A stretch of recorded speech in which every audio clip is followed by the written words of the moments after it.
How exciting. Today is the first of a new series of LinkedIn Lives that I am doing and uploading into a podcast called Funding Fridays. And this is off of the back of your requests, the SMEs in my network saying, do you know what, all this signposting and business support is phenomenal, but actually we want to find out where the pots of money are. Help us to get our hands on a little bit of help for our business growth. So I've got some phenomenal guests lined up over the next couple of weeks, and I am really delighted that my first guest on this episode is Dan Cope, who is joining us from Buckinghamshire Business First. Dan, thank you so much for joining us. Don't be silly, Debbie. It's my absolute pleasure to be here. Thank you for having me. And the beauty of being the first one is you have absolutely no bar that's been set to follow. I'm going to set that bar high, I promise. I love it. I love it. So just a tiny disclaimer before we start. This session does not represent financial advice. You should always seek independent financial advice, and this is not here as a financial promotion. It is simply to signpost you to what's going on in our network. Now, for those of you who haven't met me before in person, my name's Debbie Lewis, as it says on the old LinkedIn profile, and I'm the Regional Ecosystem Manager at NatWest in the Enterprise team in business banking, a team that is entirely dedicated to the support of SMEs, so small and medium-sized enterprises across the Midlands and the East of England. So it's my job to help you start and scale your business across the middle part of the UK. So part of that is going to be funding. I'm not going to do that intro every time, but I'm delighted that you have joined us for about a 20-minute session to talk today about a number of initiatives that Buckinghamshire Business First has currently got. And we are going to go into the eligibility. If you're not from Buckinghamshire, don't switch off. There will be very similar or the same schemes running in your area, so we can help you hunt them out. We'll get the download from Dan, and then we'll go from there. So Dan, first off, I understand you're going to help our listeners potentially get their hands on a £250 voucher to help them grow their business, but whilst also doing their bit to save the planet. Tell me more. Absolutely, Debbie. So yes, as you said, very much based in Buckinghamshire, this one is, but we can certainly help those who are out of the border afterwards. What does this do? Well, it, as you said, gives those SMEs, those small and medium-sized companies, access to £250. Now, I know initially some could think, well, that's quite a modest amount. However, what we want that money to be used for is anything that can help that business to reduce their emissions. And actually, there's quite a lot of interventions that can be made, certainly for those smaller businesses who perhaps struggle to make those big capital investments, to actually, get on the ladder, start making these little steps and actually seeing that return in that reduction in their energy bills that we know comes along with it. But coupled to that £250 voucher, we also have the opportunity to have your carbon footprint calculated with one of our specialists, completely unbiased. And we also will give the users access to a platform for a whole year that will let them add their reductions, see their decarbonisation to 2050, everything really, and really get on that road to net zero. And as I said, what more than £250 to get them started on that journey? Brilliant. And in my experience, these smaller amounts are so much easier to access than the big chunky grants. So actually, if this is your first foray into seeking funding, this is a really nice way to start. So what do we need to know? Yes, of course. Well, as for kind of the prerequisites, this programme was originally intended to help the tourism, hospitality and leisure sectors within Buckinghamshire, but we've really wanted to expand that to also include the wider economy that supports those sectors. So really, this is open to practically everyone in Buckinghamshire. So it's a great opportunity. There's certainly no cost implications for the business, and what we can do, we can both give them that voucher and let them know how much they'll be saving through whatever their intervention is. And I will add that you said what kind of obstacles and hoops have to be jumped through. Very, very little. We certainly don't want to be an obstacle. We want to just kind of help the business, say, there you go, there's your £250, crack on and save your money.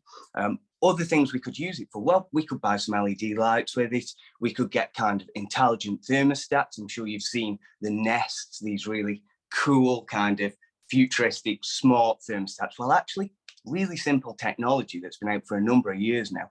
£250, that'd get you it installed and the actual cost of the unit itself. And there again, there's huge savings to be had just in empowering businesses to understand how they're using their energy, controlling it from their smartphones, however they want to. Beyond that, we could have anything really. We could have timed plugs, smart plugs. The sky's the limit, or it could go towards something. Perhaps they've got something slightly bigger and thinking, well, that £250 will get me quite far. Another one I just want to share with you, Debbie, if you'd allow me, is we've been seeing a lot of uptake for infrared under desk heating. I loved when you started to tell me about this before. So before you tell them about this, I don't know if anyone else has this, but in our office, there's a group of us and there's always someone who's cold, and the rest of us could not take off any more clothes and still be allowed at work because we're so warm. This sounds like a genius idea to not only save the thermostat wars, but also reduce your energy usage. So tell us. Debbie, you've hit the nail on the head with that explanation. Absolutely. The beauty with infrared heating is it's very localized. So you can, in kind of big spaces, which of course many of our businesses have, you can really make sure you concentrate that on the areas with the most footfall, or perhaps the individuals who like it to be quite Mediterranean temperatures. Absolutely, it can be accomplished, but importantly, the use of them is really a fraction of what would be used for gas, because it's very localized energy and it's infrared. For those who don't know, infrared, very similar to when you're in the sunshine and you feel that warmth on you, as opposed to heating the air. Absolutely, it's a perfect opportunity. And what I would also say, it's not just the office. You can't see my desk here at home, but actually, I've got one under here. Now, it's not on right now, but the one I've got only takes a penny an hour to actually to run. So really, there's no guilt there. There's no thoughts of, well, how about my energy bills?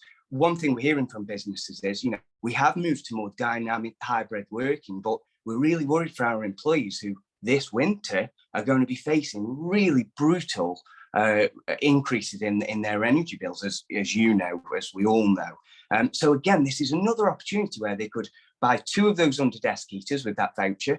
And yeah, that's 2 employees who are going to be all toasty and productive, we hope. And I know that there will be business owners who already know who will be deploying those. I'm sure. I'm sure, absolutely. So that's just a couple of examples. Can I ask you, from the types of businesses that have already claimed the vouchers, can you give me some examples, without naming names, some examples of the types of businesses that have applied for them? Yeah, well, I can honestly say all businesses. What's been beautiful is it really has been universally accepted. So we haven't seen that actually anyone's struggled to partake. It's actually very accessible to all. Now, because we've got that carbon calculator element, we're seeing that a lot of smaller businesses who perhaps wouldn't have had the opportunity to create and calculate their footprint are actually being introduced to something. They thought, well, we're going to have to pay for a consultant to get this done.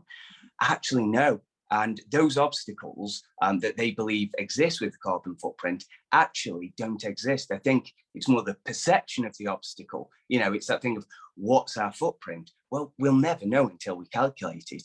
And one thing we're hearing from businesses time and time again is that we sit with them on the phone, we run through it. It only takes about 30 minutes. At the end of it, we say, right, this is your footprint. And without fail, business upon business are stunned at the ease. I think they think you have to be a scientist to work this out, but no, absolutely not. This is very much for the individual. And I'm going to throw it back. I know that NatWest, in their Springboard to Sustainability report, said that 87% of UK small and medium-sized businesses have no idea what their carbon emissions are. And well, 87%, that's a significant number. We really want to help tackle that, and now's the time. Whilst it's here, we've got the platform. We've got the expertise. We can have those friendly conversations. And what's really important in this conversation is actually completing the £250 voucher. That's obvious. We see the gain there and we see the benefits. Footprinting and actually putting some metrics to your activity and seeing where the carbon cost elements are actually usually demonstrates where the financial liabilities are, i.e. what's using the energy, what's sapping that all night long that we're forgetting to turn off. So actually by doing this, getting it all down on paper or on the computer, if you will, they can see the boundaries of their footprint, and all of a sudden they are empowered. And then year 2 is a much simpler exercise, to undertake. So the savings, both are in the £250 voucher, but really importantly, they're hidden in actually the recommendations we will give them, behavioural change recommendations to reduce their footprint, in turn, reduce their bills. Brilliant. And I think that's really important, that it's not just a one-off £250 piece of aid. This is actually significant potential ongoing savings, that if you were to look at that and add it up over a year, 5 years, this is really could save some serious money. And one of the things that we talk about quite a lot on the SME task force regionally is small business appetite for sustainable solutions. And what we're hearing is that a lot of micro businesses, it's a nice to have, not a need to have currently for them. And so what we're talking about is how do we help almost that kind of more carrot, less stick approach. So how can we encourage people to have and put sustainability higher on their agenda? This is a no-brainer. This activity is so simple. If you know where you are, it's a starting point.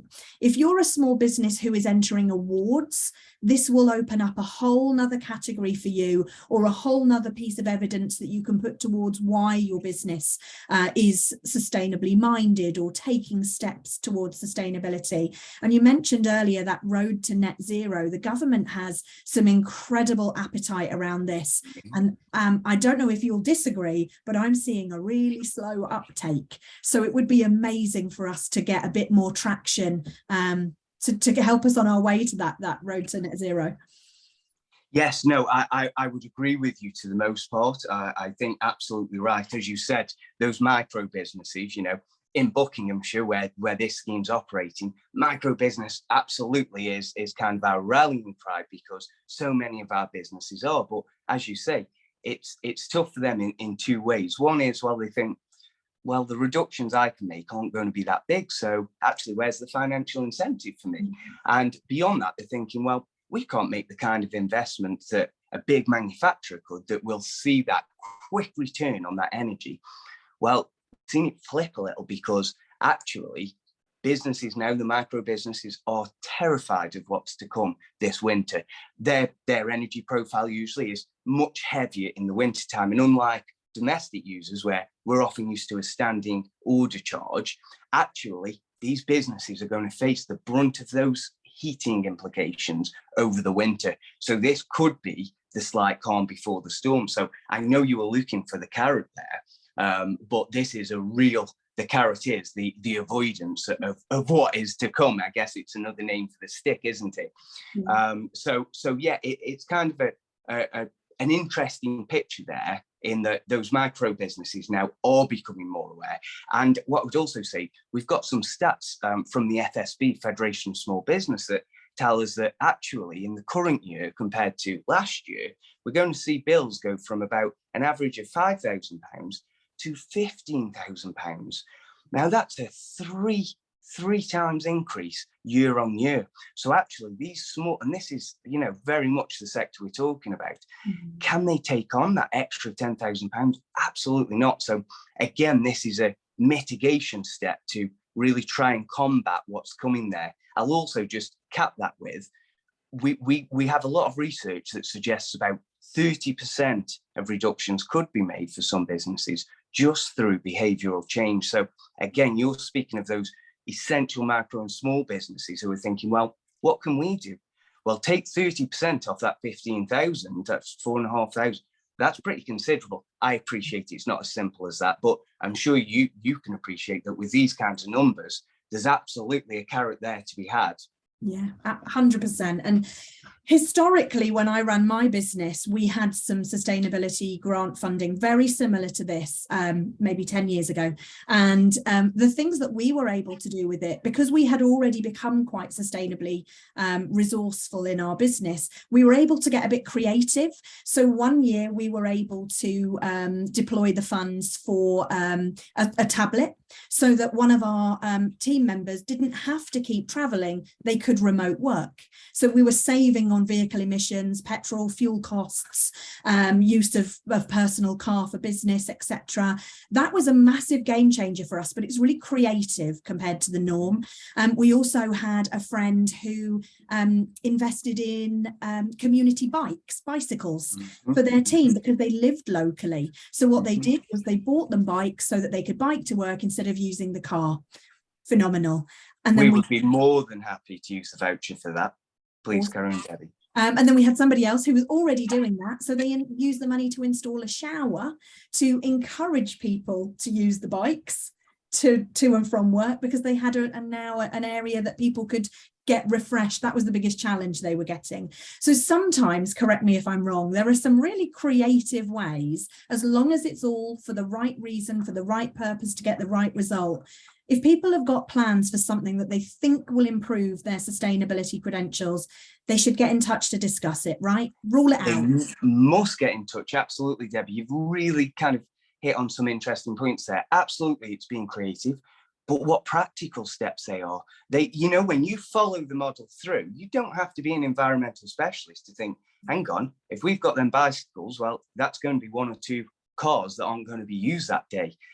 Absolutely. And then we get a lot of the harmful nasties off the road, which, are very much what we're breathing in at the moment. So absolutely, the sky's the limit for how creative people can be. And if people perhaps aren't inspired yet and need even more inspiring ideas beyond those great ones you've given, Debbie, then absolutely get in touch with us and let's talk over your business. And we might say, actually, why not use your £250 on this? So we could really help identify some quick wins for those businesses. Brilliant. So let's get down to brass tacks. They cannot, I'm guessing, claim retrospectively. So if last week they went out and they bought an infrared heater, they can't now contact you to claim it back. They need to have the conversation before they make the purchase. Is that right? That's absolutely right, Debbie. It's really important they do that. Now, we're not going over the top with 3 quotes or anything of the sort. If you can identify it on the website and direct us to it and we can get that evidence there, we'll make it as smooth and as quick as possible. But you're quite right. Fundamentally, they need to approach us first, tell us what they're thinking, and then we'll kind of say, okay, crack on, there's the green light. Brilliant. But we draw the line at Auntie Beryl's got an infrared lamp from 3 years ago and she'll sell it to us for £250. Has to be an approved supplier. Absolutely. But case by case, Debbie, it depends just on what that lamp is. No, you are right. Absolutely. So, yes, it's a fair use, and people are more than welcome to come to us. We won't get in the way. We can turn a decision around within a couple of days so we can get them funds to them. Brilliant. And I often hear entrepreneurs saying, I don't want to ask. I'm embarrassed to ask because they might think I'm being cheeky if I want to do this. Am I right in thinking you guys want to give this money away? Absolutely. And, these businesses, Debbie, I cannot tell you how exciting they are, what great ideas they have. Now, the best part is they don't realise how good their aspirations are, their strategies, their dreams. These don't have to be formulated plans all the way to 2050, but businesses, we're thinking about perhaps dabbling in there, and they are such brilliant ideas. So absolutely no, there's no need to feel embarrassed. If anything, we really respect the businesses that are coming forward and saying, you know what, I'm going to empower myself now. I want to know what my footprint is. I'd like one of them £250 vouchers, please. And we are absolutely happy with that. And what's more, we know where a lot of opportunities exist for them businesses based upon this direction. So beyond that, we really, we have the Net Zero Collaboration Circle that if they engage with as well, we can join them in those conversations. And all of a sudden, they're in a network of like-minded businesses. I appreciate very much what you do, Debbie, in galvanizing that motivation and inspiration as a collective. So absolutely no need to shy away. And, you know, you said that many of the smaller businesses perhaps feel, oh, they can't, you know, hit the entry level to get those grants. Well, this is a great foot in the door because, you know, if you introduce yourself to us, we do have other grant schemes, which of course I will not bore you with right now. But once those businesses are in, we can really help triage and think, actually, there's another grant that might be of use. So yeah, the journey doesn't end there. We'll keep that relationship going and helping that business be the best it can be in this field. Brilliant. And I know we've done a number of events together, and Buckinghamshire Business First is, for those of you who don't know, actually it's entirely free to get an entry level membership as long as you are based in a Buckinghamshire postcode. Is that right? That's right. That's spot on. But as you said, it's the entry level is at no cost to the business, and I believe we have over 14,000 members. So it's a growing family for sure. Yeah, and I know you all treat it like a family. So if you're not already signed up, please let that be the first thing you do. Register for your entry-level free membership for Buckinghamshire Business First. Talk to me, Dan, a little bit about the process for applying and the exclusions. So is there anybody who cannot apply?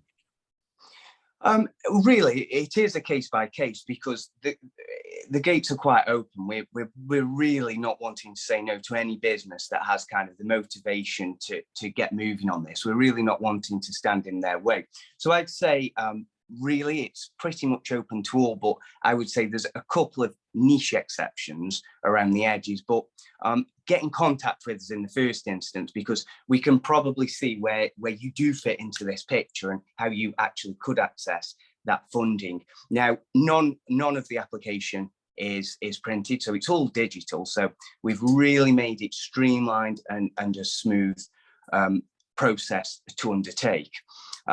So yeah, really, there's not more to it than that, Debbie. Amazing. And for anybody that struggles with accessibility, filling in forms, perhaps neurodiverse, Right. English is not their first language, can they pick up the phone and get some support from the team? Oh, absolutely. So I'm really glad you've touched upon that. Absolutely, they can. That's what we do. We've got a whole team here. You know, many of these businesses, we know these businesses, you know, are experts at what they do, and we are experts at what we do, and we understand that. So absolutely, if those businesses or those individuals perhaps find any difficulties, any obstacles, it's not a smooth process for them, we can absolutely take that out of their hands. We can help them. We can complete the application form along with them so that they don't have that stress of, I don't know, filling it out wrong. Not that that would matter anyway. We'll absolutely support them. It's really important, especially, you know, in the theme of the environment, that it's inclusive, it's accessible to all, and you know, that those values are really at the core of BBF. So absolutely, that's something we're really proud to offer. And what I would say, just to cap it off, this is Boost Green credentials, but it actually sits a part of a bigger Boost Green program, and a part of that actually is accessibility. So we absolutely recognise that this is a kind of a core area for growth. Fantastic. Now, for anybody listening who doesn't live in Buckinghamshire, what can they do, or what do they need to ask Google for to be able to find out what exists in their region? Yeah, that's a really good question. So, of course, this varies very much region by region, just by the nature of how this funding is distributed and allocated. So, as regards to the £250, that might be a struggle depending on what the scheme is. Actually accessing a footprinter, carbon calculator or footprinter, I would say there's more and more now great free opportunities where they can actually go. So the SME Climate Hub, I have to say, whilst, you know, we're running alongside that, it's a brilliant system, and that's obviously been supported by central government. So I probably direct them there because nationally that is something that can be accessed, and it's very user friendly there again. Perhaps you won't have the one-on-one support, but what I would be willing to say, Debbie, for your many listeners, if any of them did want any specific or bespoke guidance or signposting, I'm really happy to assist there. So if we don't have it in your area, I'm sure we can try and find a way you could access it. Watch out for your overflowing inbox. That is a very generous offer. Thank you. Thank you. Is it limited? When does this run out, expire? Is it capped, certain number you've got available? Yeah, no, very good question there again, Debbie. It is limited, unfortunately. Now I can say exact numbers. I think we've got a few dozen. Let's call it a few dozen. So anyone who is interested does need to get in touch with us pretty pronto. And as for actually how long this is available, well, today is the 23rd of June, and we're going to be running till about the 30th of July. So we've got just over a month. Now, that sounds short, but actually, all in all, very little is needed here. Just a 30-minute appointment to go through your carbon calculator with us. We'll do everything for you, so you can just come along and really talk about your business, which many of us like to do, don't we?